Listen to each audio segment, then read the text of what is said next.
આશરે 7 દિવસ પહેલા ભાવનગર શહેરના કરચલિયાપરા વિસ્તારમાં એક વ્યક્તિ ઉપર જીવલેણ હુમલો કરવામાં આવ્યો હતો, જે વ્યક્તિનું સારવાર દરમિયાન મોત નીપજતા આ હુમલાનો ગુનો હત્યામાં પરિણમ્યો છે।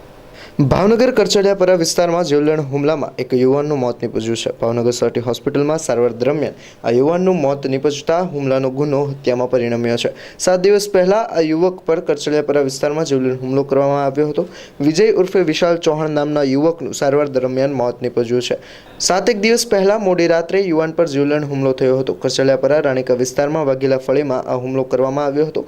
યુવકને તીક્ષ્ણ હથિયાર વાગી જતા સિટી હોસ્પિટલ ખાતે ખસેડવામાં આવ્યો હતો। અસામાજિક તત્વોના ટોળાએ ગાળો આપવાની ના પાડતા ઘરે જઈને યુવાન પર હુમલો કર્યો હતો અને યુવાનનું મોત થતાં ગંગાજળિયા પોલીસે હત્યાની કલમ ઉમેરવા તજવીજ હાથ ધરી હતી।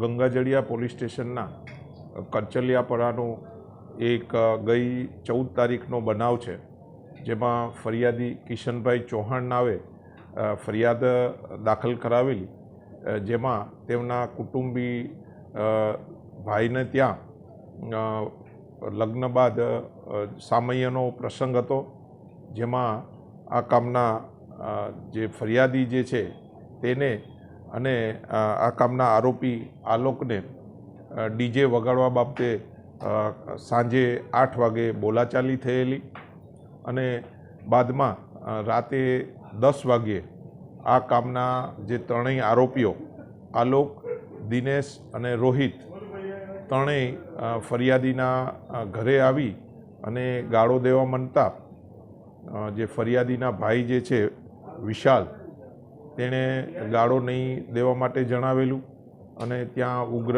બોલાચાલી અને ઝઘડો થયેલો, જેમાં વિશાલને પડખાના ભાગે છરીના ઘા અને માથે પાઇપ મારતા તેને બાદમાં સરટી હોસ્પિટલમાં દાખલ કરવામાં આવેલા, જેના કામે ગંગાજળિયા પોલીસ સ્ટેશનમાં ફરિયાદ દાખલ કરવામાં આવેલી અને આ કામે આરોપીઓને અટક કરી અને જેલ હવાલે કરવામાં આવેલ।